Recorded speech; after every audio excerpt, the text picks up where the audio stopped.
Oui, je fais une petite vidéo sur les envois de mails parce que j'ai mon Mac, il va falloir que je réinstalle plein de choses sur mon Mac là. Donc je peux pas faire la documentation comme je voulais. Je ferai ça cet après-midi ou ce week-end, mais bon, je voulais te montrer un peu dans le détail où ça en est de l'envoi des mails et la manière dont ça pourrait être répliqué. Là, j'ai terminé de à peu près nettoyer le code. Donc sur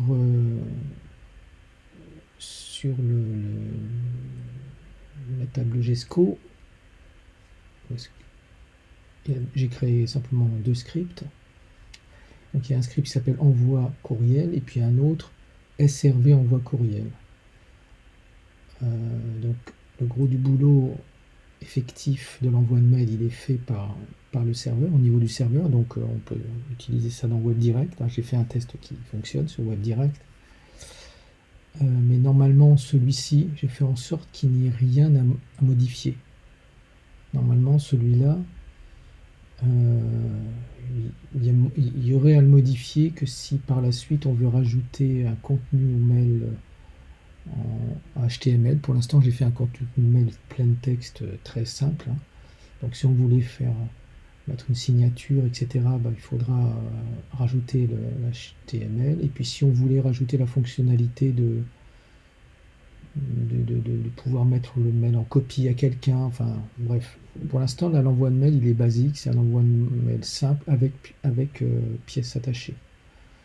Donc tant que ça reste comme ça, la côté serveur n'a pas besoin de modifier.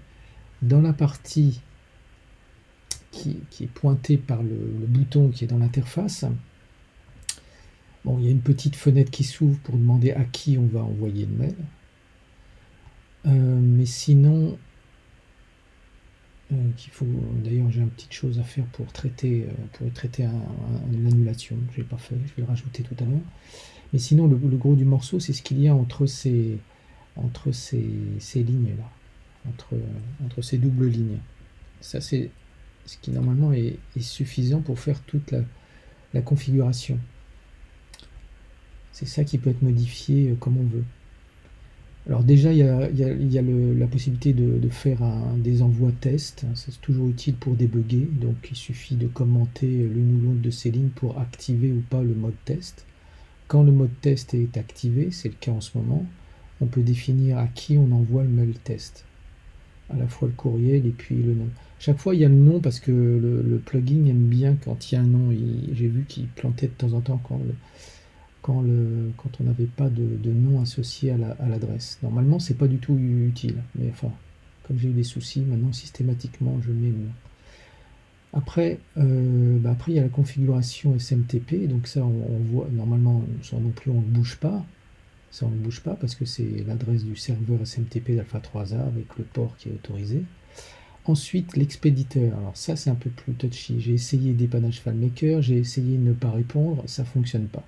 La seule adresse qui fonctionne, que j'ai repéré qui fonctionne, c'est contact.association-alpha3a.org. Donc ça sera peut-être changé par la suite si on veut. Je vais peut-être poser la question à Sylvain, à Julien, pardon, si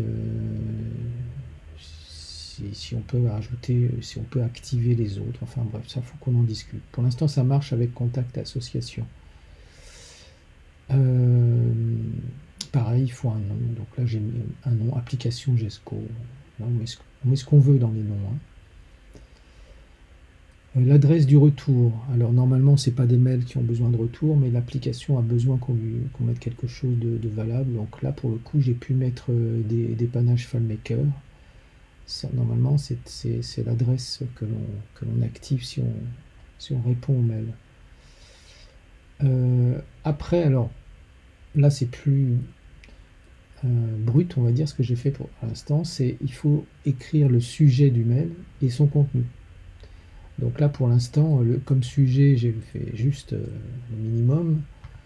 Voilà, comme on envoie un contrat, j'ai mis contrat. Bon, j'ai quand même inséré l'identifiant du contrat, envoi de convention signée. Bon, là, on est vraiment libre de changer ce que l'on veut pour le sujet du mail. Donc faut pas non plus être trop long. Par contre, il y a la même chose, fait un copier-coller en gros pour le contenu du mail. Alors là, pour le coup, ça pourrait être plus long. Hein. Il peut y avoir une formule de politesse, une signature. Là, j'ai fait vraiment le service minimum. Et voilà. Donc normalement, en réalité, on pourrait même dire que là, le SMTP, normalement, ça ne se change jamais. On peut le descendre dans la... Voilà, on définit si c'est un test ou pas. Qui l'envoie, bah, ça aussi, normalement, ça devrait être fixe. Et en fait, la seule chose qui, à mon avis, pourrait être modifiée le plus régulièrement, évidemment, c'est le sujet du mail, son contenu. Au passage, comme paramètre, il y a le... Donc ça, je vais fermer ça. Au passage, il y a un paramètre à ce script qui est utilisé, c'est le paramètre du container. C'est-à-dire que ici, donc on envoie le script que l'on a vu, mais il y a en paramètre le nom de la rubrique container qu'on veut envoyer. Donc on peut imaginer, je ne sais pas si ça fait sens, de mettre un bouton à chaque niveau container avec le paramètre différent si on veut envoyer le document signé 1, le document signé 2. Pour info sur le côté, ici en bleu, ici j'ai deux petits outils qu'il faut garder, qui sont des outils de debug. Donc là par exemple, il y a un champ qui permet de récupérer tous les allers-retours avec le serveur SMTP. Donc si jamais ça marchait plus, moi j'en aurais besoin pour jeter un coup d'œil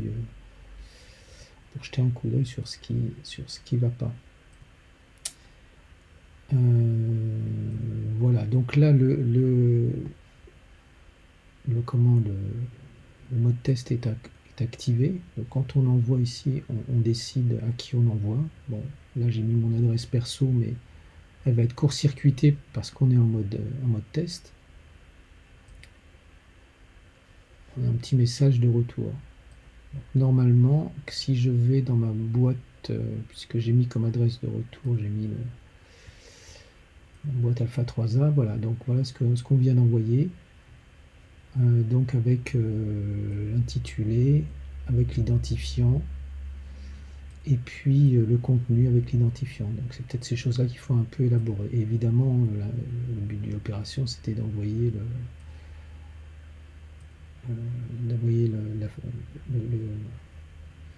la facture. Alors évidemment, ce qui est un peu embêtant, c'est le fait que dans Outlook, on voit contact association Alpha 3A. Donc c'est l'intitulé de la boîte qui est installée par le serveur SMTP. Hein. Tu as vu? Moi ça j'avais marqué, je l'ai mis nulle part dans l'application. Donc ça c'est géré par rapport à Outlook. Par contre quand j'envoie mon adresse perso, il y a marqué application GESCO, c'est-à-dire le nom que j'ai mis moi. Alors, je ne sais pas pourquoi, quand le serveur SMTP d'Alpha 3A renvoie à quelqu'un d'Alpha 3A, il fait ce truc-là. Donc c'est pour ça que ce serait bien quand même de demander à Julien qu'on puisse utiliser une autre adresse d'envoi que contact association et que l'adresse du service FileMaker ou autre chose, quoi, ou ne pas répondre, soit installée là-dedans. Tiens, je vais essayer un truc, c'est que on voit bien que si on veut renvoyer, on envoie bien sur dépannage FileMaker, si on veut envoyer une réponse.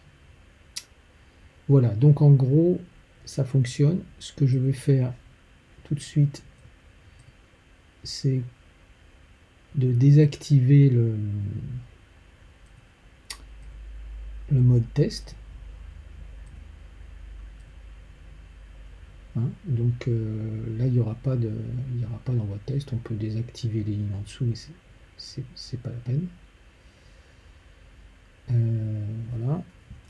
Et donc maintenant, si on envoie